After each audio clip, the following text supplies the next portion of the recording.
I spoke to you a moment ago of a young woman who has shown great courage and foresight and integrity of soul.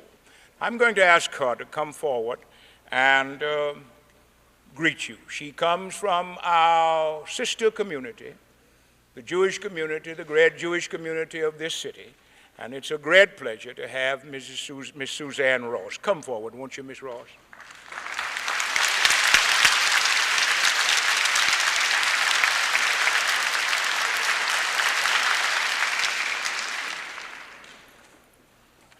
I'm very honored to be here and to greet my sister and brother community. I'm a Jewish peace activist, and I want to tell you a little bit about why I'm here. My own childhood, and in many ways my whole life, was defined by being born in Nazi Europe and having to travel halfway across the world to escape the Holocaust. That experience and that tradition I was raised in, the Jewish tradition I was raised in, engendered in me a deep commitment to the survival of the Jewish people and to the struggle against anti-Semitism. It also taught me that wherever and whenever injustice and oppression arose, no matter who it was directed against, that could not be tolerated, and then one had the responsibility to stand up and fight that. I believe that we Jews who see the world that way share a vision and commitment with Reverend Jesse Jackson.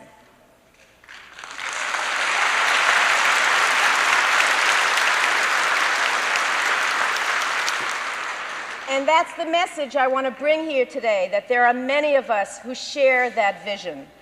And we also share Reverend Jackson's commitment to peace. He is the only person speaking in this period of elections that is genuinely committed to peace everywhere in the world, not just where it's popular to take that position, not just in Central America where the polls show that the people of this country want peace, but also in Jerusalem, also in Southern Africa, also in Asia, also in this country.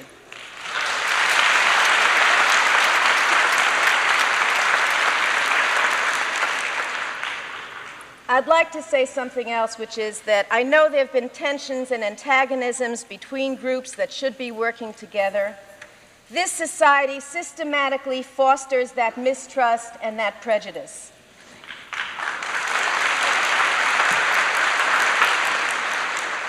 But I hope that we can recognize that these conflicts are really family feuds. Conflicts between people who should be, can be, and will be friends and allies. And that these struggles come from hurt and disappointed, and that we will overcome them with honest dialogue. I want to end by saying that I'm very, very proud to be here on this dais right here with Reverend Jackson, that he embodies, that first of all, he speaks for all of us.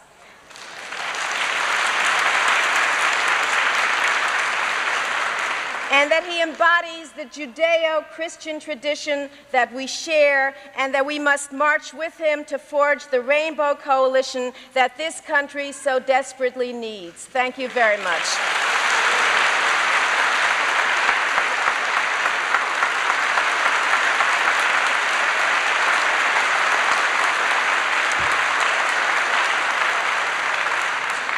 And thank you, Miss Ross. I did not say to you, but please take these envelopes, fill them out with some money, with checks preferably, great lip to be preferred, to help to defray some of the costs of this campaign. Now, as you know, our candidate does not have all of the resources that are available to other candidates. And he is dependent upon us, and we are depending upon each other. And I ask you to do that. I ask you also to remember Tuesday. I said this morning to those of you who were here, I have no right as a Christian minister to tell you how you ought to vote. And in Chicago years ago, they used to have resurrection morning every election day. They rose from the dead and voted. I can't tell you how to vote, but as I said to you this morning, I believe you ought to vote for somebody who has lived in both the North and the South, somebody who is more than 6 feet tall, because lives up near the sky, and somebody who's likely to like collard greens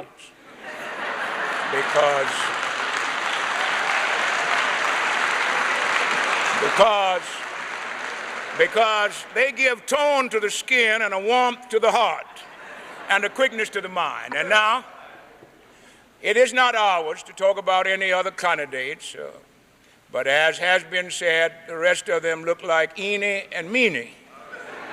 And if you put the other one also in there down in Washington, minus. Our candidate is here. That's all right about the others. Let them do what they want. I saw our friend Kelly Smith, who told me you had been to see him in his last illness. And he told me of a fellow who bought Jesse a marriage license in Tennessee. It cost $2 then. He was going to marry a lady. But before he could marry the lady, he fell in love with another lady. So he went back to the bureau to see if he could get the marriage license changed to her. Oh, no, they said, we can't do that. It's already gone in the record. But they said, but what you might do is this. You might buy another license, never use this one, so it wouldn't be recorded, and then you can marry the second lady. Oh, he said, that seems like a good idea.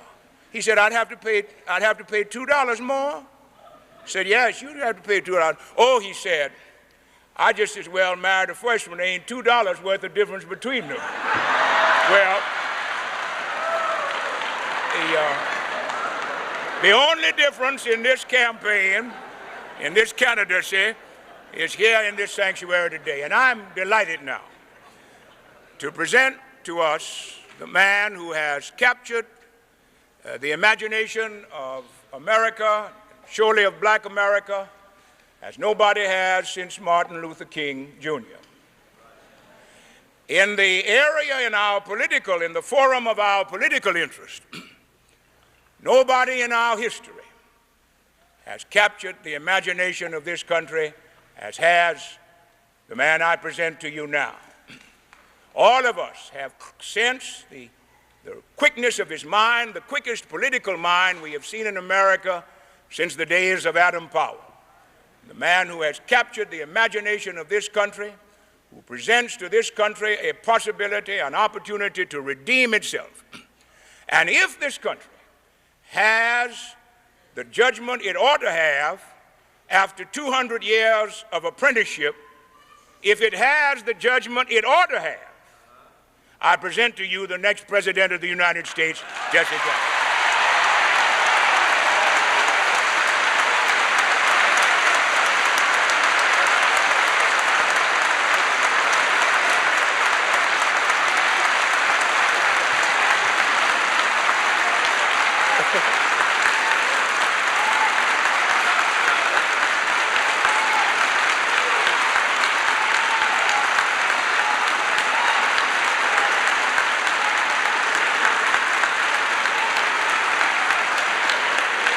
Thank you so much.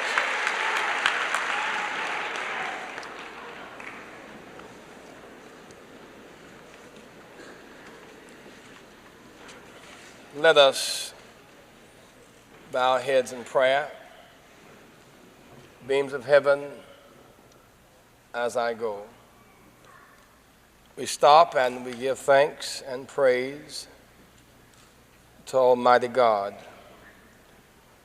I ask that thou would forgive us for our sins and forgive us for our foolish ways. Hold us in the hollow of thine own hand. Keep us humble in thy service, that some sermon preached or some song that will have been sung will pierce the hearts of the despaired, revive within them hope. That some work that will be done or said will touch the hearts of the leaders of our nation and take our people to a higher height. Oh, this generation must not destroy thy earth nor thy people. Give us the capacity to choose the human race over the nuclear race and preserve ourselves and thy world. We thank you for this church, this magnificent sanctuary of thy people, and for this pastor, this illustrious pastor, prophet, preacher, one of a kind, for his good works and for his love and understanding. We are grateful. Lord, as I continue in thy service, be good enough to throw your arms of protection around me. Where there's weakness, give me my supply and my need, that I might do thy bidding. That's my earnest appeal. Amen.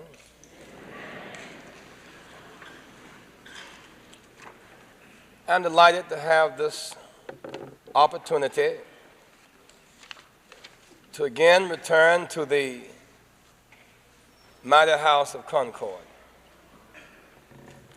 All of us have been made to feel good and little by the ministry of Dr. Gardner Taylor. He makes us feel good because he's such a profound preacher, such a learned man, so successful in many ways and yet so humble. And he has embraced my generation. He has taught us and he has taken time to touch us. We're made to feel good by that. He's such an enormous preacher, so resourceful. He makes giants feel little. I said to him earlier today that when God made him as a preacher, he went on strike for a long time. Dr. Gardner Taylor was very special to Dr. King as a friend, as a preacher, as a guide. I remember once in a conversation in Ebenezer Church, Dr. King was going over the top 10 ministers of his day that he had heard or read about. He said, anywhere you cut it, you can't get to 3 before you name Gardner Taylor. And it's true. He's a very special man. Let's give Dr. Taylor a big round of applause. Let's hear it. Thank you, Dr. Taylor.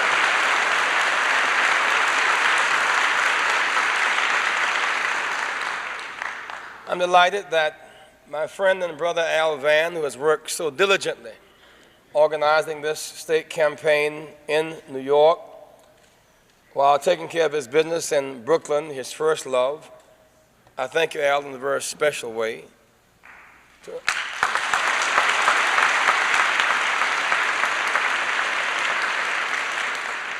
My friend and brother Ernie Green, and those of you who have stayed past your regular church service time that we might share together.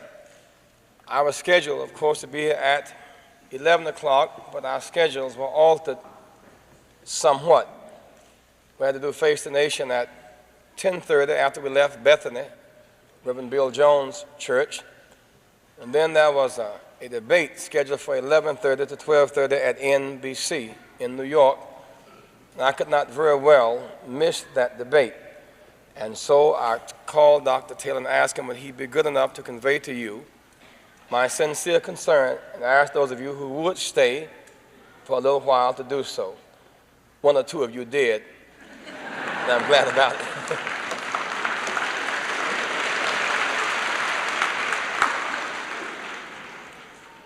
Today, if I might, for these moments, talk about the challenge of a new direction. My heart is inspired as I see people come awake, as I watch dry bones in the valley shake and watch people come alive. March 29th, 1979, I was in this city to give an address at Baruch College and found out that night that my father had died suddenly with a heart attack. And the next morning it was my lot as the eldest son here in New York to go and see my aunt. She was in the hospital. She had just had a leg amputated. She was so glad to see me, and I was glad to see her. And then she said, "And how is your daddy?" And I said, "Daddy just died." I got that word and conveyed it to her on the 30th.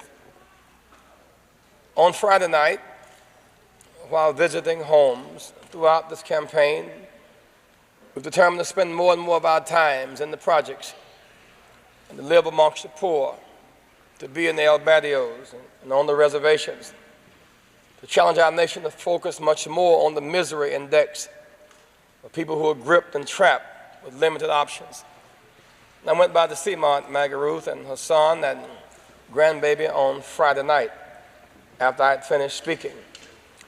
And this morning, I got the word that my Aunt Maggie Ruth had died of a heart attack very suddenly. It altered my course somewhat. I had to, of course, call my mother and my brother and make family adjustments. And I need your prayers during this hour of family crisis, as well as that of political challenge. But as it were, it was March 30th, 1979. It's March 30th, it was 1984. When the stars are set in their courses, strange and unusual things happen.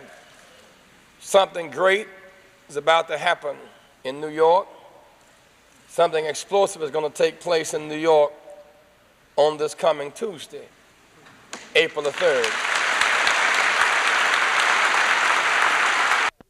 Our hearts burned with sadness, and did not we weep. April 4th, 1968. April 3rd, 1984 in New York. We're going to roll the stone away. Amen. And on the morning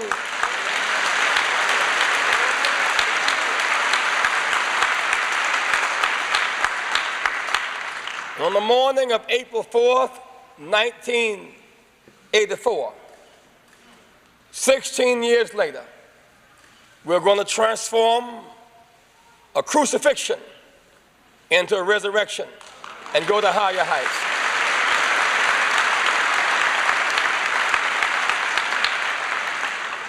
When the stars are set in their courses, and he doth speak and we follow, great things happen. The challenge in this campaign is that of new directions.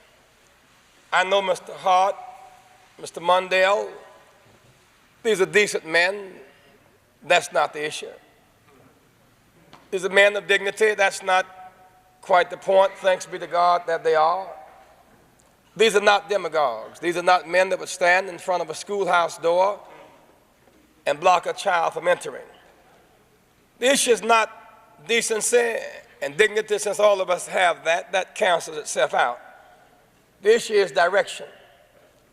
A good man going in the wrong direction won't help you very much. We need to deal with direction.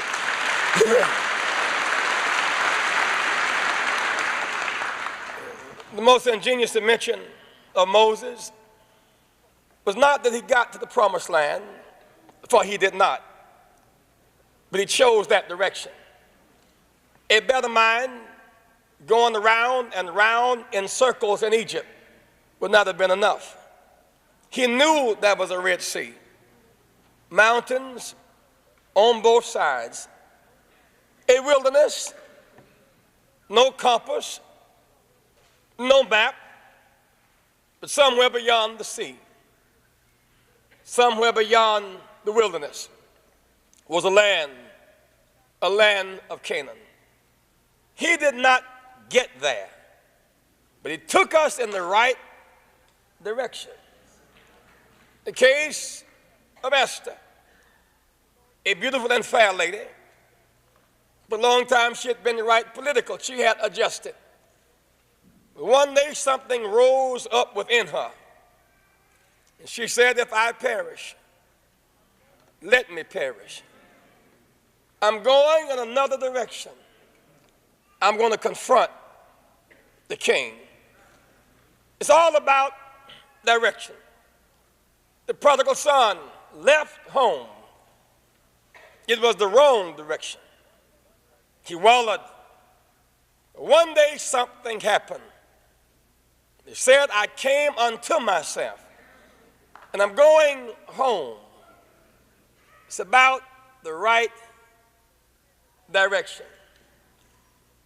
Jesus had to wrestle for a long time. His human side said, let me stay a little while longer. Just a little while longer. Let this cup pass from me.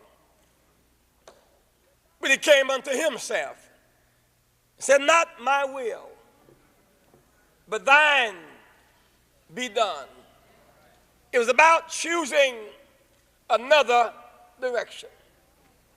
Paul, Saul of Tarsus, the killer, on the road to Damascus, was knocked off of his horse and made unconscious.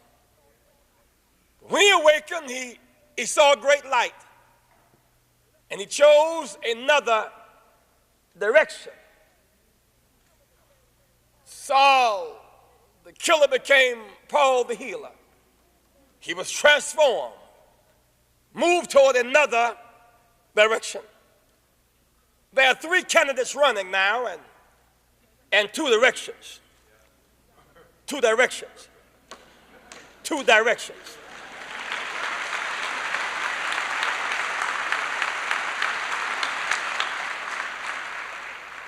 When I stay in the projects at night, when I stay in slum areas, I don't have to anymore. God has blessed me not to have to live in the projects where I grew up in. But I still have to dramatize, to bring light on the situation. I choose to focus on an area, public housing in New York, where there are 180,000 families in line to move up to the projects. I choose to live where mothers cannot get prenatal care for their babies. You know, it's more moral and cheaper to provide prenatal care for the mother than to raise or deformed child. I choose to live where babies cannot get breakfast and lunch programs, and who are malnourished in the face of the most overproductive agricultural system in the history of the world. We can't feed these children silicone chips and futuristic technology. They need food now.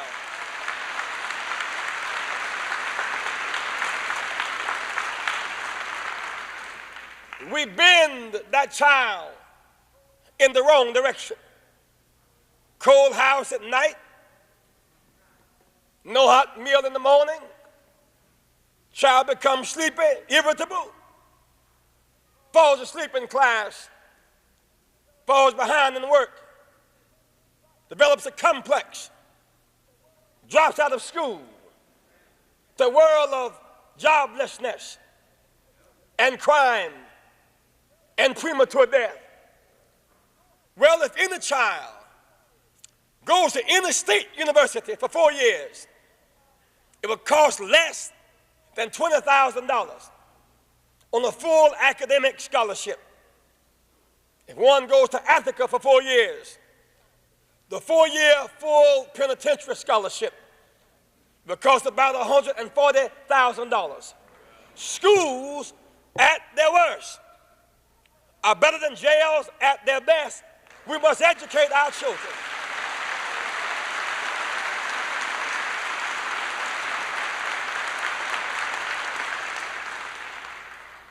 I focus on the projects where the poor and the disinherited live, because the master changed our value system.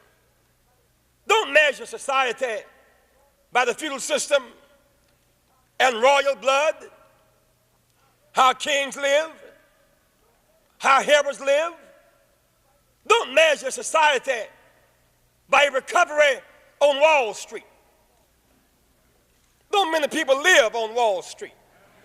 There are other streets you must measure. You read the paper every day, the great recovery on Wall Street. Look at television, great recovery on Wall Street. The fact is there are 8 million more people in poverty under Mr. Reagan. 3 million more children.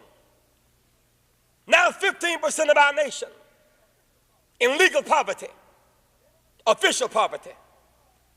By the end of this year, 34 million will become 41 million. Those at the base of the economy are getting poorer, becoming more desperate and more destitute every day. Well, why not give the good news, the Reagan-Bush team says. Talk about businesses that recovered. How many more people got more money now? But the master said, you shall be judged by how you treat the least of these. Not the wealthiest of these, the least of these. As long as babies are malnourished, as long as mothers cannot get prenatal care, as long as men and women, able-bodied, are jobless, as long as there are thousands standing in line to move up to the housing project, we must focus our campaign on those boats stuck at the bottom. When you deal with boats at the bottom, you cannot be just a kind of treader of water. You got to swim, and you got to dive, and you got to dive deep. We must go for the boats stuck way down there, for there are treasures in those boats.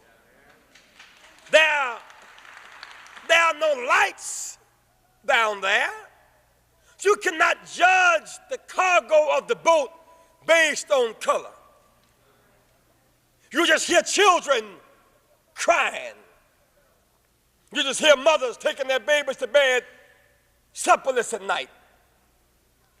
You just hear fathers' voices who've given up, put dope in their veins rather than hope in their brains because they've lost their way. You just hear voices crying out down there, reach me, help me.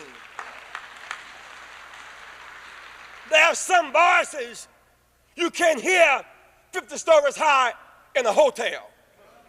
There are some voices you cannot hear flying high. That's why the master did not come from a mansion down. He came from a manger up. You need to hear the voices at the bottom of our economy. You need to know full well when you stay over there. I want some leaders and some media folks to go over there as well, because all the stereotypes will be destroyed. I stayed with Reverend and Mrs. Willie in the Bronx 2 nights ago. A husband and wife, grandparents, great-grandparents, 11 children, 50 grandchildren, a man with cancer of the body, yet he dares run up and down the street getting cheese to feed the hungry. He dares be the godfather, the highest and best sense of where he lives. No children on drugs. All trying to go to college or trade school, looking for a way out. In every ghetto, there's a combination of hope and hopelessness. More hope than hopelessness. Every time a church bell rings, that's a sign of hope. Every time a mother awakens in the morning and embraces her baby, it's a sign of hope. Every time a child is sent to school, whether he or she learns or not, it's a sign of hope. That ghetto has more hope than hopelessness. And somebody must provide a way out. Somebody must prove there's a balm in Gilead.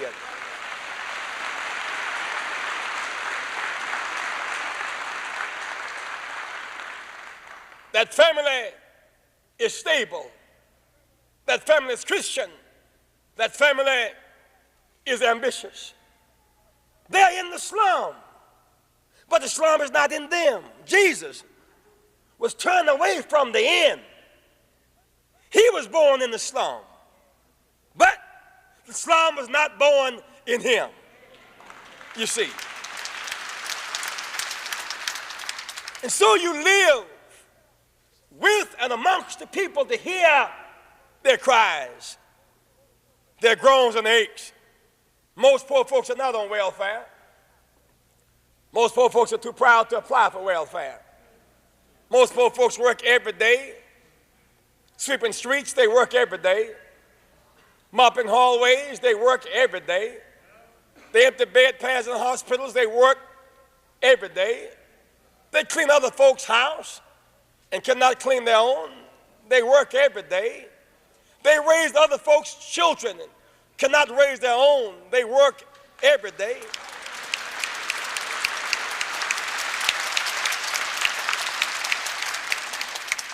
Somebody must argue the case of the poor, must defend the poor, and deliver the needy. Our mission is to keep focusing on the have-nots and the locked out. It's to tell the poor Santa Claus is unreal.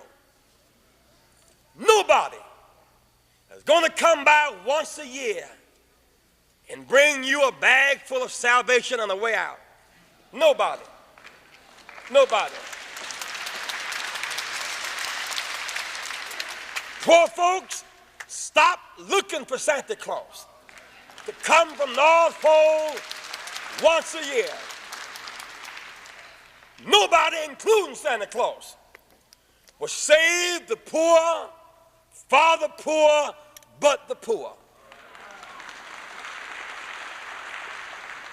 And when the poor come together, they ain't poor anymore.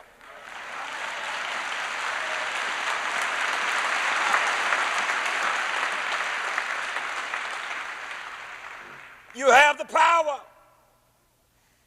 to be more than what you are. You have the power. To redirect the course of our nation, you really have that power. As I stayed in the Bronx, here in Brooklyn last night, and in East Harlem, we need to give our children a new direction. And they go toward Honduras and to kill and be killed, that's the wrong direction. And they go toward Grenada to invade and kill and be killed, that's the wrong direction. They go toward Lebanon on a suicide mission, that's the wrong direction. There's another direction. We must train our youth, train them to end the slums and rebuild America. Just give them just a little direction. When I look at life, because I've come from the bottom up, I'm what they call an eternal optimist. Because when you come from the bottom up, every round, every one of them gets higher and higher. And you're on your way up, everything counts. And so you might say half glass empty, I say half glass full. The weatherman said, well, it's half cloudy, I say it's half sunny. There's another way out. So now I go to the slum, and I know there's a seamy side and there's a sunny side. The seamy side is a broken window. The sunny side trains some child to be a glazer. The seamy side, a missing brick, trains some child to be a mason. The seamy side, a missing door. The sunny side trains some child to be a carpenter.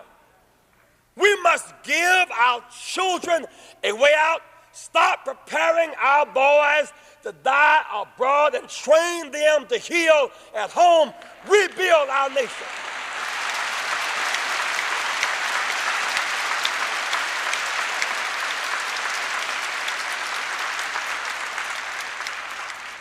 We can fight for apprenticeship training programs and open up these unions. Fight for vocational education, train our children to use their minds and their hands. Then we must have leadership that has the confidence and the ability to negotiate change. As president, I can negotiate with the Soviet Union. I have no fear of the power of our nation. I have no fear of my own ability to negotiate change and fight for new directions. We must confront in peace with ways out. So how can you negotiate with a superpower? I have for 42 years negotiated with a superpower.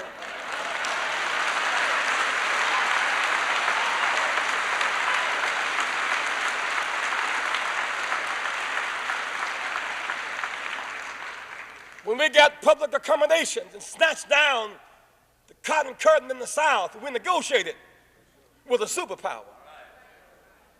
We got the right to vote. We got it from a superpower. We got open housing from a superpower. We fought for the right to save our boys and bring them out of Vietnam. We did it with a superpower. Whenever you want to negotiate, I've done quite a bit of it. You find what another party is interested in, work out a mutually beneficial proposition. Somebody say, well, you know, the Russians don't want to negotiate because they don't understand death like we do. That's not true. We ought to quit telling that lie. It's not true. They understand death real well. World War II, we lost about 500,000. They lost 22 million. They understand death real good. Mr. Andropov died. His wife walked up to the casket. She didn't start dancing. She started crying just like you do.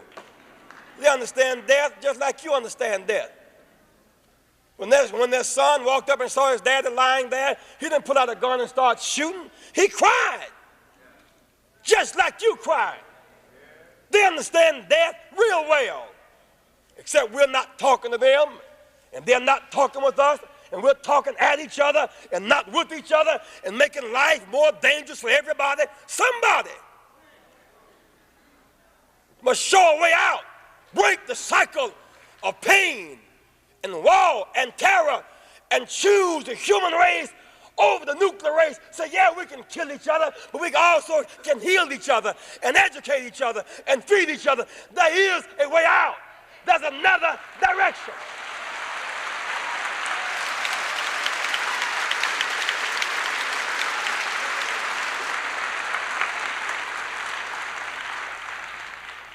I said to Mr. Hart and Mr. Mundell, all these talks about foreign policy, and they make it seem like foreign policy is so difficult for us to understand.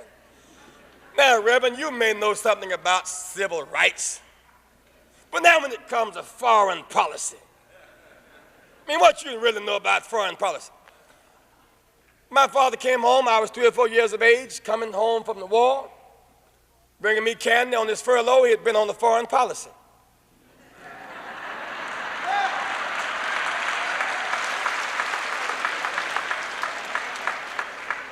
You buy a Honda or Toyota, that's foreign policy. You buy a Sony or Panasonic, that's foreign policy. You pay taxes, you financing, foreign policy. As a matter of fact, we came here on a foreign policy.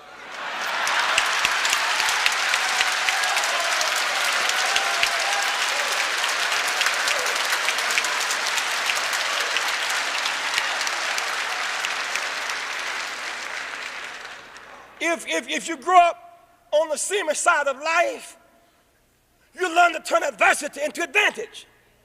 This idea about the country as great as ours and as strong, we won't talk with Castro. Castro shouldn't intimidate us. 90 miles from Florida, we're going to talk with Cuba through Nicaragua or through Angola. And that Castro is 90 miles south of Miami. Talk with him. Face him. Well, he's a communist. So is Russia, and so is China. talk with him. And if you believe in yourself and in your nation, our faith will not bow in the face of communism. Our nation will not bow in the face of communism. Leadership must talk and act and have courage and change things.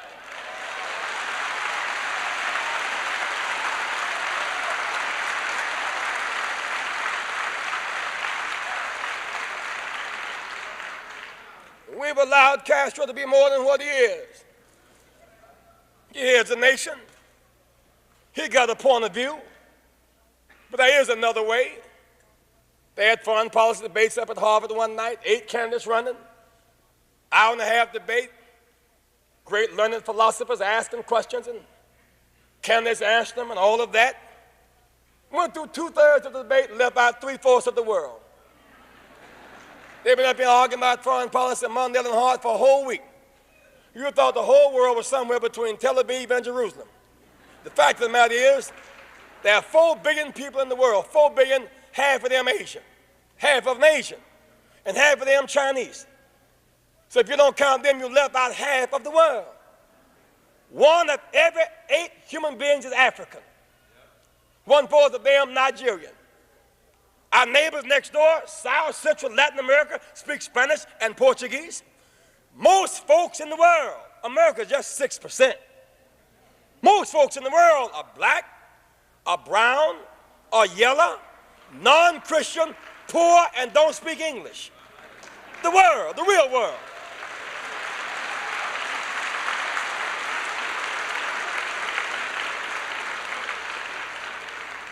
Now I'm going to say that, I think I better say that again. Most folks in the world are black, are brown, are yellow, non-Christian, don't speak English, and poor. We can relate to them, but we must count them. We must measure human rights by 1 yardstick or by a golden rule. Treat folk as you would have them treat you. In the Middle East, is tension. Well, we aggravate the tension by not talking, not thinking. I was saying earlier today, if I'm in trouble with an enemy, please show your love for me by getting my enemy off my back. That's how you do it. You know we can convince the Arab nations it makes more sense to trade with Israel than to fight with Israel if we try. There's more future for all parties involved, but leadership must convene and talk and act and make things happen. Jewish people cannot understand the suffering and the agony of the Palestinians. They don't have enough regard for the pain and agony of the Jewish people. Both are bruised, both are hurt. There's a cycle of pain that goes round and round and round. We need leadership that will break the cycle of pain. So there's a way out. There is a way out. Yeah, there's a way out. Yes, there is a way out. Lastly, I challenge the leaders to expand their worldview, include North and South, as well as East and West. I challenge them to include Asia, Africa, the Caribbean, the Central Americas in their worldview. Our nation needs more than a new president. It needs a new direction. I say this and I close. The Lord has been real good to us. He has brought us up the rough side of the mountain. So far, we've not been able to buy any newspaper ads or TV commercials. I hope we can one day, but in the meantime, He'll give you what you need. He'll supply your every need. A poor campaign and a rich message. Its time has come. Every day we're getting stronger and stronger. 20 to 25% of those who vote for me have never voted before. We're moving up. We've won about 14 congressional districts across the South, previously held by Bo Weevils. We're going to change the face of American politics. Reagan won.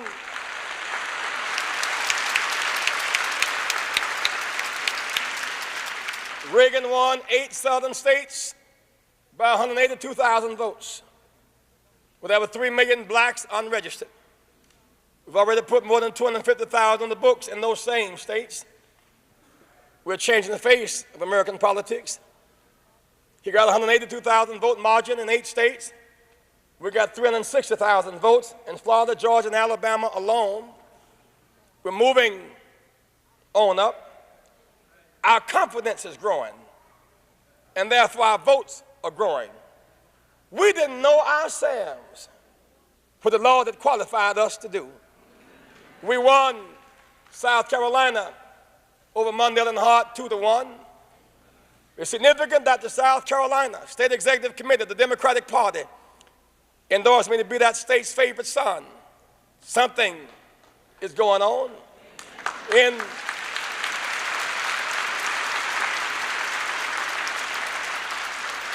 In Arkansas, where Governor Forbes and Ernie Green and Daisy Bates were in confrontation in 1957, that same Orval Forbes was on the telephone with me, and Ernie Green and Mrs. Bates expressed his appreciation of this campaign and gave his letter of support. The lions are lying down with the lambs. Something is going on. We lost Arkansas by 400 votes. There's a change taking place. We won Virginia. There's a change taking place. Well, New York, Chicago answered its call. Atlanta answered its call. Philadelphia answered its call. Now New York, not too long from now, your time has come. You must answer your call.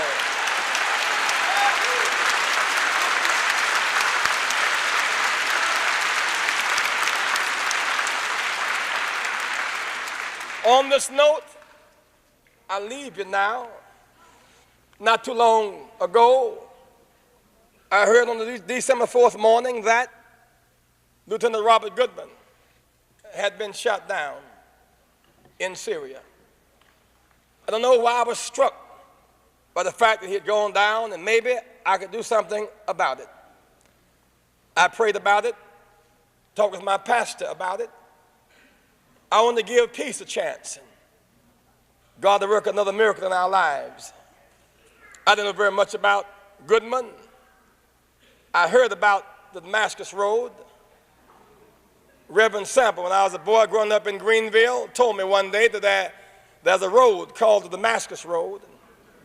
And God hangs around that road, and wherever God hangs around, great things take place.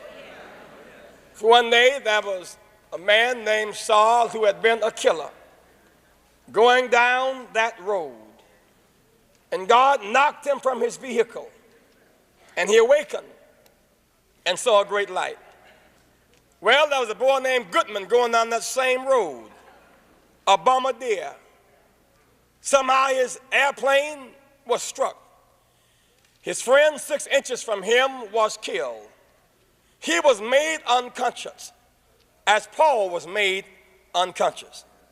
Apparently his head hit a button, and it ejected from the airplane. And when he awakened, he was in the arms of his enemies.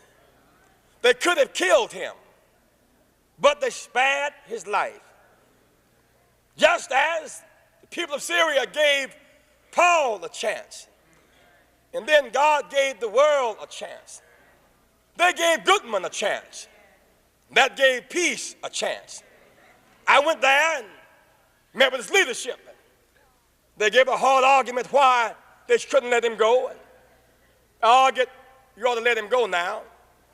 They said, well, we need him because if we let him go, we'll demoralize our soldiers. We need him to prove other folks shouldn't fly here.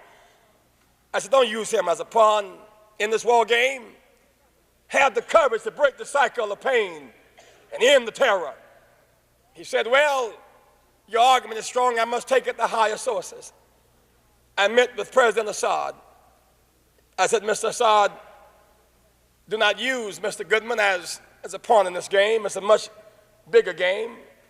He can only rot in jail. He can only make bad matters worse. Don't talk at Reagan. Talk with him. You're a leader. Let's talk about this thing. He went on to explain all the Middle East problems. I said, well, but somebody got to have the courage to break the cycle of pain. He said, but you don't understand. I said, oh, yes, I do. I said, I also recall that there was another great leader in Damascus, long time ago, coming down that same road, and God spoke to him. God spoke to him. Lights came on where there was darkness, and the world has never been the same because somebody in Damascus gave peace a chance. You, Mr. Assad, you're in a great tradition. Give peace a chance. He said, well, he said, I can't make up my mind today. But he said, I'm almost persuaded. And I thought about Agrippa, who couldn't quite make up his mind and said, I was almost persuaded. I said, well, I hope that you become altogether persuaded and break the cycle of pain. And then the next day, when I arrived to meet with Mr. Kadam, we got the glad news that Mr. Goodman would be let free. My mind reflected as I traveled back across the oceans to home, and I arrived and the press was there and the cameras was rolling and popping, and enemies saying you did it for an ulterior motive and just trying to embarrass Mr. Reagan, and others said we don't know what went down and we don't know what went down. I said, well, he's home. They said, well, but explain what happened. I said, I can't explain what happened. And they kept arguing and saying, but we know he's home and that's good, but explain. I said, well, I'll tell you, it reminded me, they kept saying, I said, it reminds me, God, when Jesus healed the blind man one Sunday. And folks are more upset about the day it took place on than the fact that the blind man could see.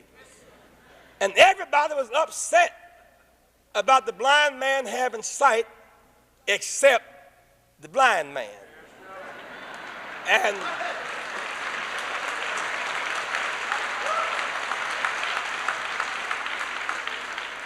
everybody was upset about Goodman getting home except Goodman. He didn't change words. He came right on home.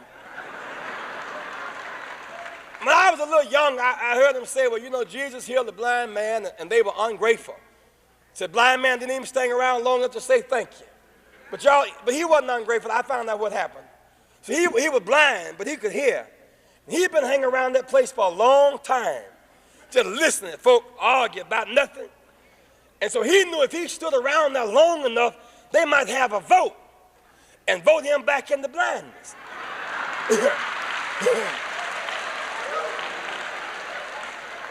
He didn't mean no harm. He just went on down the street looking. Now the Pharisees, they were upset because they wanted the law. They didn't want sight. The Sadducees, they were upset. And the judges, they got upset. The politicians, you start moving lots of folks, the politicians get upset. The scribes, they got mad because they wanted to be off on Sunday. But here was a world news story breaking on. A blind man could see. And finally, they say, well, the Pharisees here and the Sadducees here and judges here. And where's the blind man? They said, blind man gone. And they went down the street, and they finally caught up with the blind man. And I'm telling you, once God gives you sight, don't you hang around arguing. If God gives you a way out, don't hang around. If you figure out some way to end the war, don't hang around arguing. If you figure out some way to end these slums, don't hang around arguing. You figure out some way to get this nuclear missile that's about to come into New York out of here. Don't hang around arguing. If God gives you insight, you go on down the road. And they finally called him, and they say, blind man, say, you can see now. He said, yes. They say, but the guy Jesus, what about him? He said, well, I don't know very much about him. Of course, I'd never seen him before. I'd heard a few things about him. They say, well, blind man, give us some kind of profile on this man. I mean, you think Jesus had some ego drive? I mean, you think that he was motivated politically? I don't know very much about Jesus. You know, I couldn't read nothing about him because, you know, I've been blind up to a few minutes ago, and I don't know what's going on. They said, but blind man, you must give some statement. You must explain what happened. So I can't explain it. I can't. They said, but you got to say something. He said, well, all I know for the record is that I once was lost, and now I'm found. I once was blind, but now I see. Thank God. Thank God. Thank God. Now we see.